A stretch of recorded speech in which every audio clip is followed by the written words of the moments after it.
Thank you very much.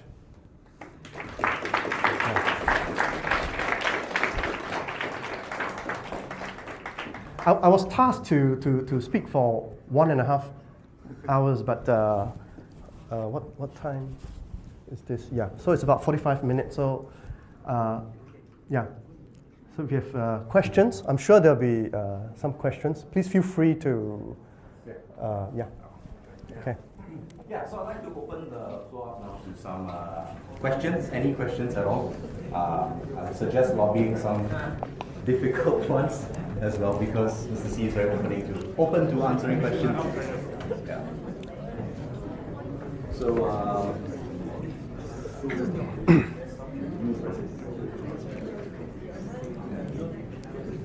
so I think maybe I'll get the ball rolling first by asking a question, which I think was... Can you ask the question?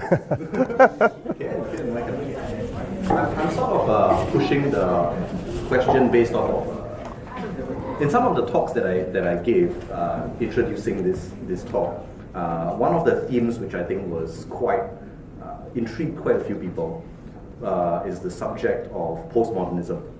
So postmodernism is this emerging idea. It's the idea that there are no longer any universal truths. There is a distrust of meta-narratives. So things like, oh, reason is the best, the West is this bastion of freedom and human rights. There's sort of this dismissal or incredulity to meta-narratives, and instead, narratives have branched out into many competing small micro-narratives. And a lot of people are commenting that we are moving into a postmodern world. Yeah, I think you're familiar. Lyotard wrote the book Postmodern Condition discussing this. So what do you think are the ramifications of postmodernism, and maybe what can the social science do to address this emergent issue? Yeah. Okay, thank you, Sean. That's a very good question. What can the social sciences do, right, in the face of postmodernism? I think postmodernism, first of all, is there is an architectural term, right?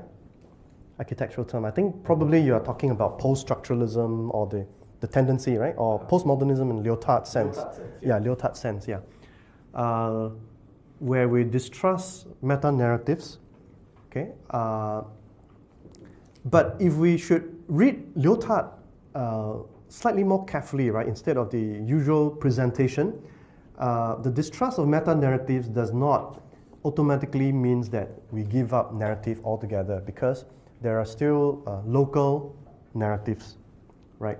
So I think at the end of the day, the postmodernists are just saying that there are no truths that are universal in the sense that it's across cultures and things like that, but that there are particular truths and is a contextual truth. So whatever truths that you claim to have, it must be contextual and in relation to the times. And I think Deleuze-Guattari would agree that truths do not occur in a vacuum, but within a milieu, right? So a milieu of the times. So what allowed the Greeks to develop democracy, for instance, is a particular milieu, which where they emphasized dialogue and exchange of ideas, and sometimes with a little wine, oftentimes, yeah. And then they like to agree and disagree, and to arrive at truths through discussion and dialogue, rather than hammering down or writing papers and things like that. So truths, there are still truths in postmodernism. It's just that you have to take into consideration the milieu or the context of its times. It's that when you take it out of its context, that such truths can be used for fascist ends. And I think that's the ethical political project behind the postmodernists. Not to say that there are no truths, but to say that truths must be contextualized in order to make some sense. Yeah. I hope that answered your question. Yeah. Any questions from the audience? Good, venture yourself. Yeah, don't be afraid. Yeah. Yeah. I mean, Tony was just saying about how the Greeks love discussion. So, yeah. Yes? Okay, Yes, I have a kind of question. I'm super rusty at philosophy though. Okay, you mentioned that research is no longer, or moving towards no longer being value neutral. So I have a couple of questions. Why do you think it needs to be value neutral, as long as you kind of admit your bias? The second question is, do you believe that historically it really has been value neutral, considering there were many people left out of the narrative and knowledge creation? Oh, thanks, Katie. Very good question. I'm not sure whether I can. Okay. Yeah, historically, if you look at, for example, I can only answer this maybe in a slightly roundabout, right? But not too much like the French way, right? Where you know the answer at the end of the 1,000-page book. I think, if you look at Husserl, right, to answer your question, this is a persistent problem for the humanities and the social sciences, that it has to model itself after the sciences, right, which are examining the empirical world and the physical world and things like that. So in the crisis of the European sciences, and Husserl was trying to adjust philosophy to make it, whether he succeeded or not, that's another question. We have disciples of Husserl's here, right? So he's going to say that, well, that was a good attempt, right? So that's another question. But the very fact that he tried to model the humanities and the social sciences after the empirical, physical sciences, means that there was some kind of a historical political pressure for the social sciences to justify its existence. So I think there are no good reasons to do that philosophically, but the only reason that you do that is because it's a strategic move. And the publication of paper, the ranking system and all, that the humanities have to suffer under these systems which are modeled after the physical sciences. So don't get me wrong, I'm not saying that the social sciences are no good and things like that. It's just that quantitative analysis will always be different from qualitative analysis, and how do you measure one against the other? And if you blindly put one framework on, how can you put a framework on Shakespeare, for example, right? On the sonnets, or on Macbeth, or Romeo and Juliet? How do you measure that? How do you measure the immeasurable, right? So I think historically this happened, right? Philosophically, we know this raises a whole can of worms, right? But historically this happened, and probably this is how the social sciences are committed to some kind of a value neutrality in their discourse. As to your second question, whether it's value neutral to begin with, and of course the answer is no, right? If we read Foucault, and if we read Fanon, right? The history of the sciences is a European kind of a dominated science, is a Eurocentric science, which ignores Islamic, Indian, Chinese, Afro contributions. So again, I'm not saying that's bad, but I'm saying that it's kind of limited. It's kind of limited, and this value neutrality is something which has a political project behind, right? And to see that perhaps colored people or other peoples are less advanced and things like that.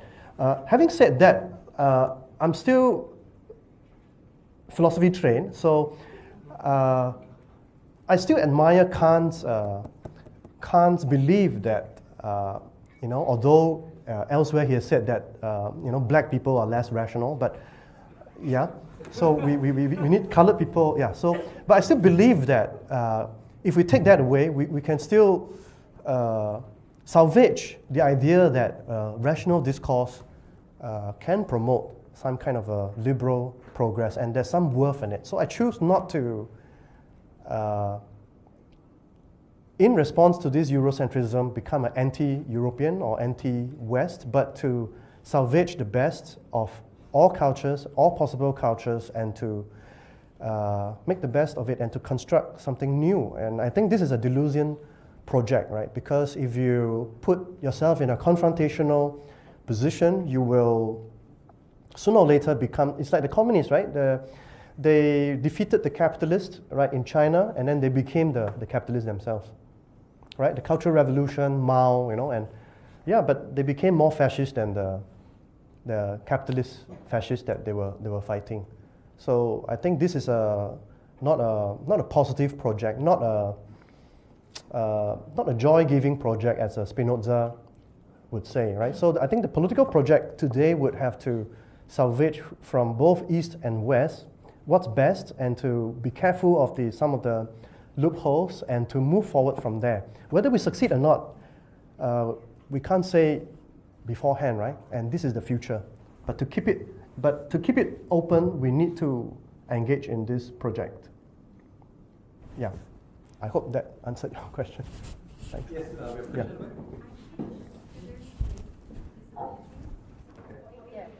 So my question is, if you're talking about non-linear marginalized person. Oh, I'm sorry. I teach students with disabilities in Singapore. So my question is,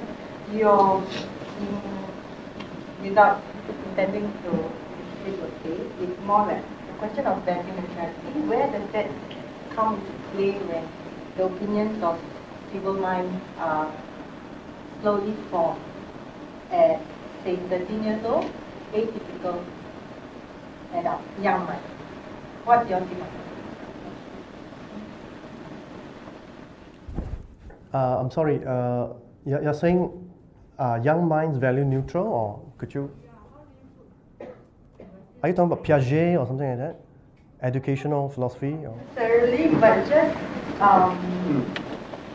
just your thoughts, maybe with whatever that you've mentioned, but as an educator at Hardt, how do I then place your ideas into my work?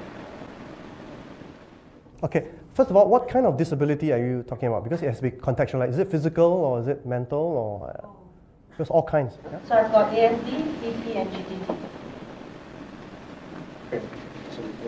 which means autism spectrum disorder, cerebral palsy, as well as global developmental delay. Okay. Sorry, I'm not an expert on child psychology and education, although I've read about Piaget and Lacan and things like that. But to have a very quick response, my answers are always conservative and radical. So so I'm a schizo in a Deleuzian sense. The conservative response would be that since they are disabled, that they should try to learn the basics, right, of language and mathematics, whatever, and try to function in society. But of course, the more radical response is to rethink the concepts of disability, and I think some reports have, I don't know how established they are because of the fake news and all, right? But some reports have shown that ADHD are actually not a disorder, but it's just that these people have ability to focus on many things at once. So I think, how would my approach, this is not my approach, this is a rhizomatic Deleuzian approach, would be that, first of all, you don't approach them with the fixed idea that they are disorder, but to see what kind of insight they may have, and to remain open to that. Right.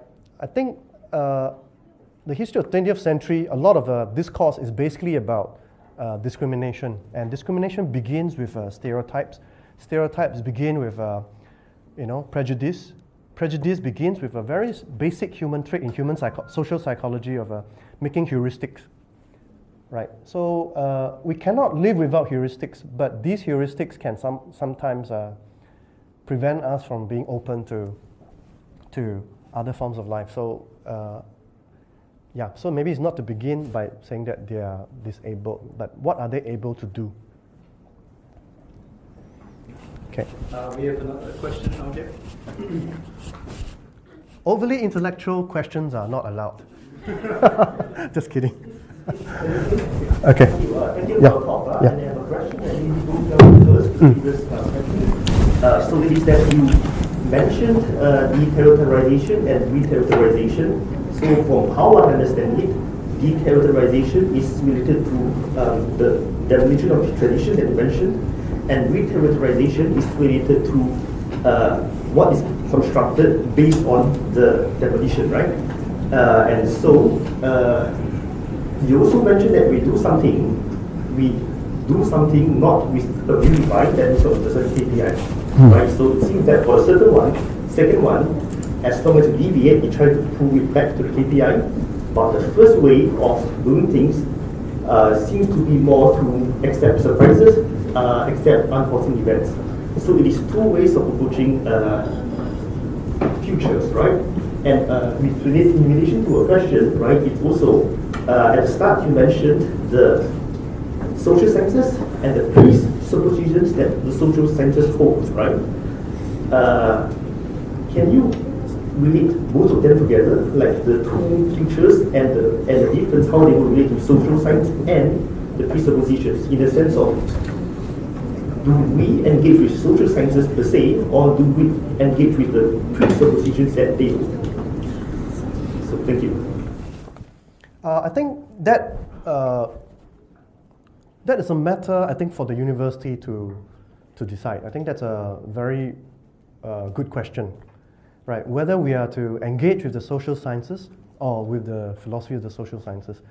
I think if you want to gear the social sciences towards foreseeable, predictable, manipulable outcomes, which is not a bad thing, okay, then you would simply engage with the social sciences, engage with the more programs and things like that. So, for example, in healthcare, right, then you would think of the best way, best methods for aging society, etc., with foreseeable outcomes, right? But if you should do that, you would miss an opportunity, right, for a major breakthrough to occur in the way you do social science if you do not engage in a meta-narrative, meta-reflective approach to the social sciences, and to see how, as you do social sciences, you can change it and to adapt it to the situations here, right? So in relation to the social sciences in Singapore, and I'm very happy that we finally have from a historian perspective, that we have a social science university in Singapore, right? We have a GE and things. It's very multiple. In a way, it's a disruptive university, in a way, right, of traditional universities. So if you push further in this light, in this line of flight, right, then we are in a very good position to develop a social science of our own, and one which speaks to our times, instead of just being a social science university that runs some kind of a universal program, right? And to do that, it depends on the leadership, whether it wants to lead the world or whether it is led by the world. And both are not wrong, because of there are other financial, political, social considerations that we as academics have no access to, right? Our knowledge are limited to our fields of studies, and we must recognize that. Right, but as Deleuze and Guattari might say, the job of the left, and by the left they don't mean communists and Marxists, right? The job of the left is not to form a new party, but to suggest to the powers that be that there could be other ways of doing things. Right? It's not the job of the philosophers do not want to run a party or to go to the streets, but the philosophers want to give options and new ideas of how things could be better, or some of the consequences of some of the things that are doing. Right. After that, we will wash our hands like Pontius Pilate, right? So that the blood is not on our heads, right? Okay. Yeah. Yes. Sorry, we have a question in the back.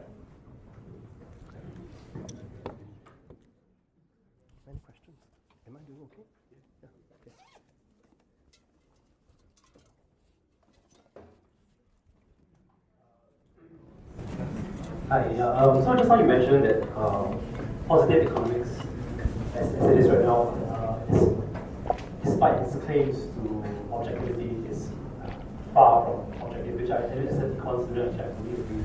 All the things that you mentioned are things that I observed as well. But what then do you propose? Because right now, the binary, at least at the top, there's positive economics and normative. So that normative goes towards the more value-driven, which seems to be less objective, less value-free. So, given we've seen what positive economics has done, and its assumptions has done to society at large, and should economics go in your opinion, should economics go in a more objective direction or a more value-driven direction, or more, in the sense, some people would say humane direction? By humane, do you mean welfare state or something like that? Something concrete? Not necessarily. Minimum income or something like that?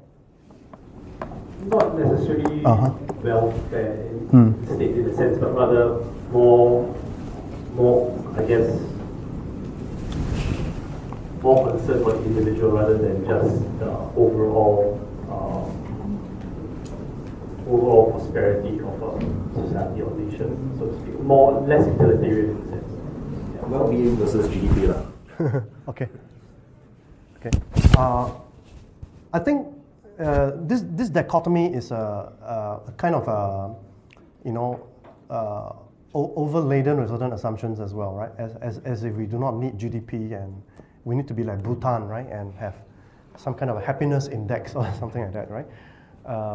So I think both are important, and I think if I mentioned in the paper that the main point is that although the search for order might limit our ability to deal with chaos, right? And I think education of the future would allow us to deal with chaos, right?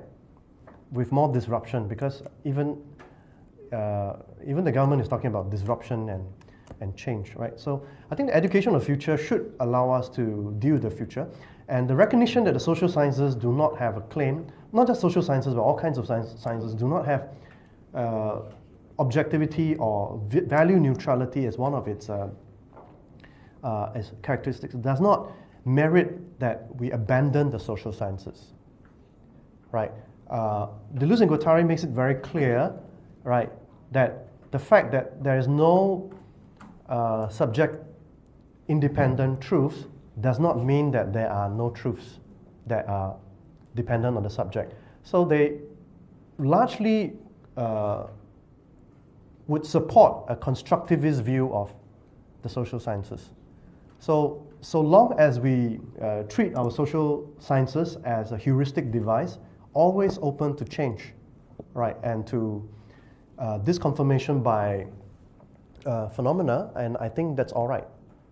And if we recognize, and not just recognize that it is limited, but to further expand what we want to do with it, right? And then that should be, I think in philosophical language, Deleuze and Guattari could be compared with Derrida, right? Because with the recognition that metaphysics is limiting, right? Derrida would say that, hey, let's abandon metaphysics or just swim around the margins and, aporia and don't make decisions, yeah? Okay, so Deleuze, although it's lumped together with the post-structuralists, is kind of a different kind of thing. Deleuze and Guattari is and always declare himself to be a metaphysician, right? In today's language, it means that they are systems builder. So we always, as human beings, we have to build systems. Knowing the limits of system does not mean that we throw away the entire system, but to keep the system open. So it has to be an open system, right? As I mentioned before, we cannot have no order to make sense of the world, right? So it has to be an open system. So what kind of thought, I think, processes will keep this system open? I think there are many factors involved, right? So we don't have the one solution here, but one key factor, I think, is critical thinking. right? Modus ponens, modus tollens, right? People don't think much of it, but it's a very important discipline, very important, right? Not recognizing fallacies, right? Critique, right? Syllogisms, all these are very important. It's not the solution to all, but it's the key, one of the key factors. And I suspect in today's well-connected intercontinental kind of international environment, apart from critical thinking, not creative thinking, okay? Critical thinking, we also need intercultural thinking, right? And I think at least these two parts are very important parts for the education of the future. Okay? I may be wrong. I'm just an academic, right? Yeah. So I'm open if you have more ideas to share with me. Yeah. And that has policy consequences, right? Having said that. So actually I hope that if the government is involved, that the government would put money into critical thinking in all schools, in all colleges, all universities, and yeah, the revolution is there. Okay. I have read some literature by Habermas, and so my conception of a social philosopher is modeled after him. So I think that the way you presented the topic, for me, is like social sciences.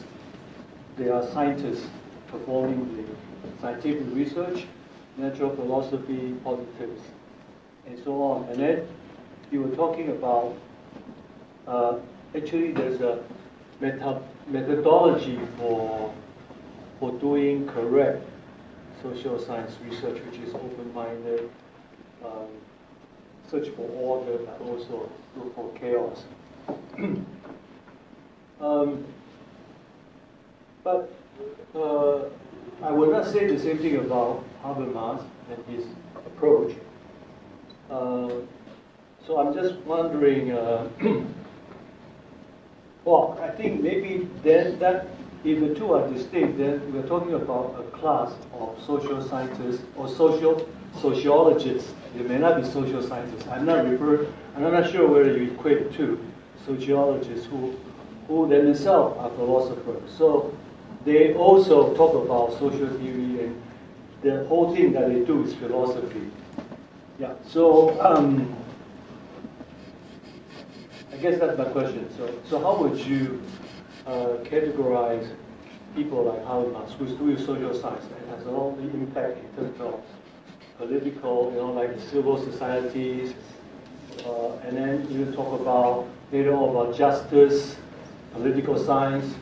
But then he himself is very much one philosophy, tradition from Kant, Atlantic, Frankfurt School, and Marx. One track mind, right? I mean, of course, he commented many times. I'm not sure what's his discourse with Deleuze and Guattari. I'm not sure. Thank you very much. First of all, these are classifications. A lot of social scientists are not social scientists, but more like philosophers, and some philosophers are like social scientists. So these are terms with no hard and fast. These are just labels, right? So in some sense, some people can do both and all. Just like someone can be a parent and a politician at the same time, or yeah, okay. So these are just labels. I think for Habermas, I think coming from the Frankfurt School, I would say the common academic, politically correct thing to say is that he's a Frankfurt School theorist and critical theory and all. But I think coming from Europe, I think some would see Habermas as having betrayed the basic motto of the Frankfurt School, which is negative dialectics, which is a dialectical rational process with no specific end in mind.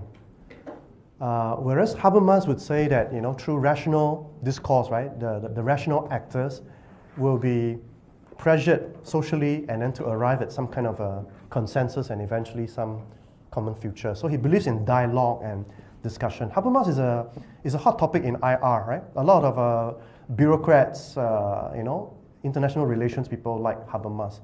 But of course, Adorno and Deleuze and Guattari would, I think, in this light would be from another camp, and they would say that they would not offer such a mechanistic, rational, liberal, progressive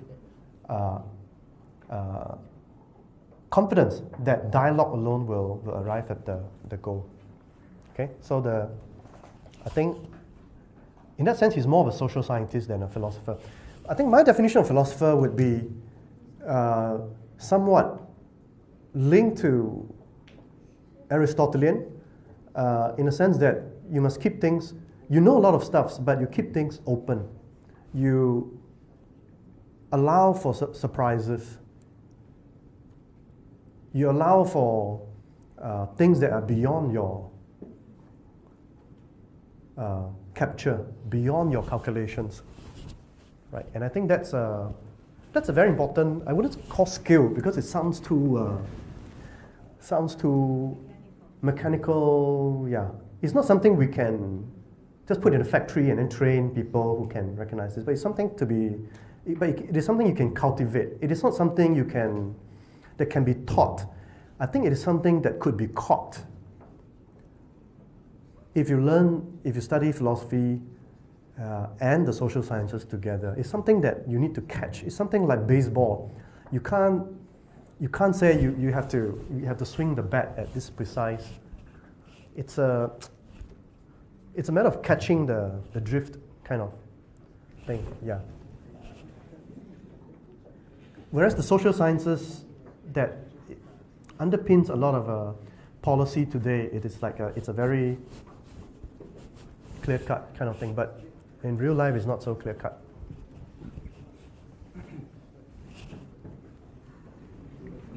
Yeah. I actually want to venture. Sorry, we have a question. Okay, maybe I want to venture sort of a question on behalf of all the soci majors here. Soci major. So a lot of the soci majors here are going to be reading or are reading Michel Foucault, and I think one of the issues that always comes up with Foucault, which you mentioned just now, is Foucault's notion of power knowledge. How do we deal with the paradox that arises when reading Foucault, when Foucault says that all power is knowledge, no knowledge is power, but then clearly he is advancing a thesis, he is producing knowledge himself. So what do we do with this paradox? Are there any Foucauldian? I wouldn't say that I'm a Foucauldian here. I think Foucault would, if I remember correctly, Foucault would advance two kinds of power, right? So it is not so much of a paradox as that there is the power of capture and there is the power of liberation. So the question is not between having power and not. It's not between having power and not having power. The question is with having a sort of power which liberates rather than which captures. Yeah. So I think in that way Foucault would solve the question, right? Yeah. So it is not the postmodern thing where assertion where there's no truth, right? Where immediately you perform, you fall into a performative self-contradiction, right? A contradiction is a P and not P, right? But a performative self-contradiction is where you declare there is no truth, right? And your statement pretends to be truth, right? So it's not as easy as that. It's not so simple as that. Yeah. So the question is not about whether to have power or not having power. To do anything, you need power. The question is how to make power a liberating one rather than one which is part of the apparatus of capture. Yeah. Maybe we take a last question from. So this is just going a bit back to Chua's question when or one of the audience members they asked about social scientists and their assumptions and presuppositions about some things. So I guess I just wanted to ask you a somewhat personal question about how, when it comes to dialogue between philosophers and social scientists, what has your experience been like in terms of forging or encouraging, or at least witnessing some kind of dialogue happen between these two groups? And how do you feel optimistic about it? And what do you think about social scientists, especially in? And do you think they're open to challenging their presuppositions about the way they do social science and so on? So just like your experience. I think these are very good questions, but I don't have the. I'm not in a position to how to bring social science and philosophy together. These are very big questions. Maybe our ministers can answer this kind of. It's a very big thing, you know. It's like, yeah. But just offhand, right? I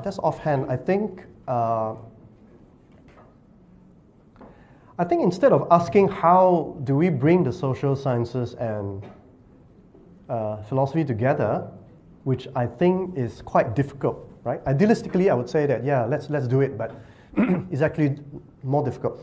I think instead of asking that question, I think a more productive question would be to see that the divorce between the social sciences and philosophy is one of the worst divorce that can happen in human knowledge, right? Because the divorce between these two means for philosophy that it has lost its socially active dimension, and for the social sciences and social activism, not to have done philosophy means that they are unable to engage in meta self-critique or to remain open. Because coming from Marx, right, the point of philosophy is to change things and not to reveal the truth. But I think it's a Hegelian Marxist thing, right? Marx's focus is to change things. And to change things, you realize that you cannot keep open things sometimes. You have to be very ideological. You have to push through certain things. But sometimes what you push through, you can push through things, but it may not be the correct things, right? Whereas philosophers are, in general, right, typical, right, which could be, may not be indicating anyone here. Philosophers in general prefer truth over changing things, right? So they're more Hegelian than Marxist, and they would have what would call a Hamlet syndrome, right? Analysis paralysis, right? So they would analyze and they would and they will not engage in change and social activism. So I think we can't blame the people in either camps, and we think both are important. So I think the best thing we could do is to bring back philosophy into the social science as one of the core topics, and to merge the social science with philosophy, and to see what happens. Because that was how the academia was formed to begin with. Right, when Plato formed the academia, right, when Aristotle formed the Lyceum, it was a place where people studied logic, mathematics, the social sciences, the natural sciences, metaphysics, physics, right, the anima, rhetoric, literature. So I think the divorce of the modern academia has something to do with capitalism and the way the Cold War developed as well. And I think, unfortunately, or maybe some would say fortunately, we haven't had enough educators looking into this, right, to bring back these two together so that they are not divorced again. I think to bring two divorcees together is, I think, kind of difficult, because social activists normally have certain ideological assumptions which cannot be questioned, which upon questioning means that they would have to stop their activism. Right? You cannot fight for, let's say, the working poor, right, the proletariat or women, when you are in the trenches and you are questioning whether the theories make sense. You must already know that the theory makes sense, right? Okay? So I think it's a practical problem, right? But I think this problem won't start if the academia already begin with these assumptions. Then the world might be a different place.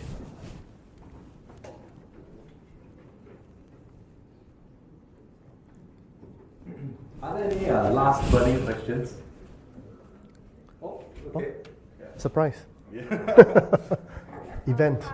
I'm very concerned with objectivity in social sciences since I'm from a hard science background and also a sociology layman. So I actually asked my friend who is a sociology student about objectivity in social science, and she said that there's something called methodology can neutralize, will kind of bring out biases. It teaches you how to do things in a biased way. So I'm curious as if by refining methodology, are we able to obtain value neutrality, or is social science just innately biased?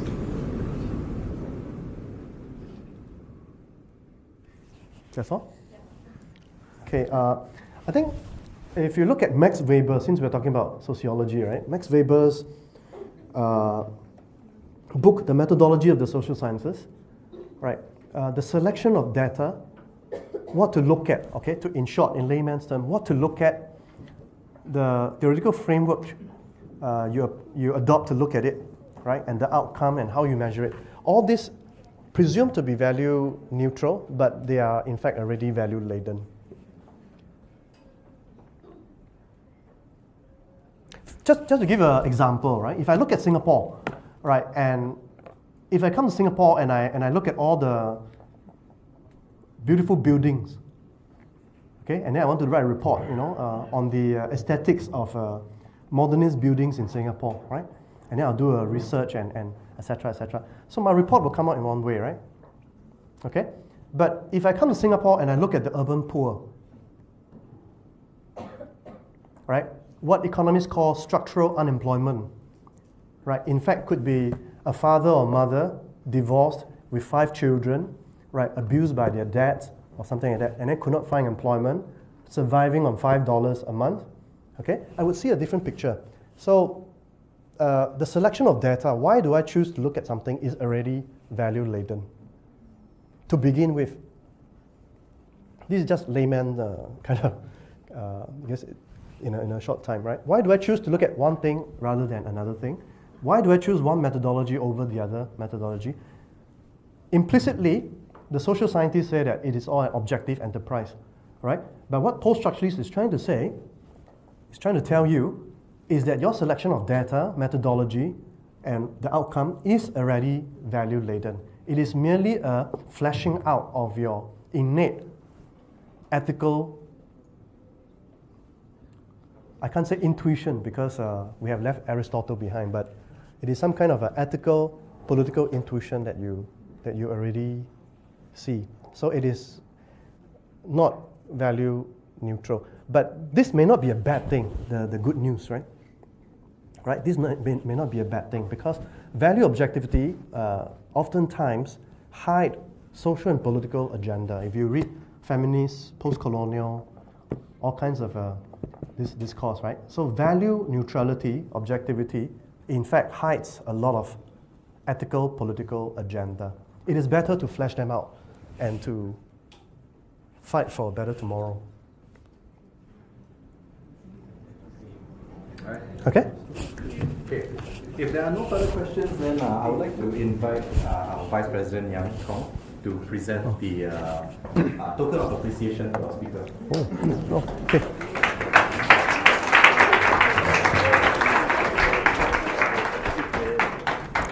Oh, thanks. Kind of heavy. All right. Thank you so much for thanks so much for Thanks for enlightening us, and thank all of you for attending as well.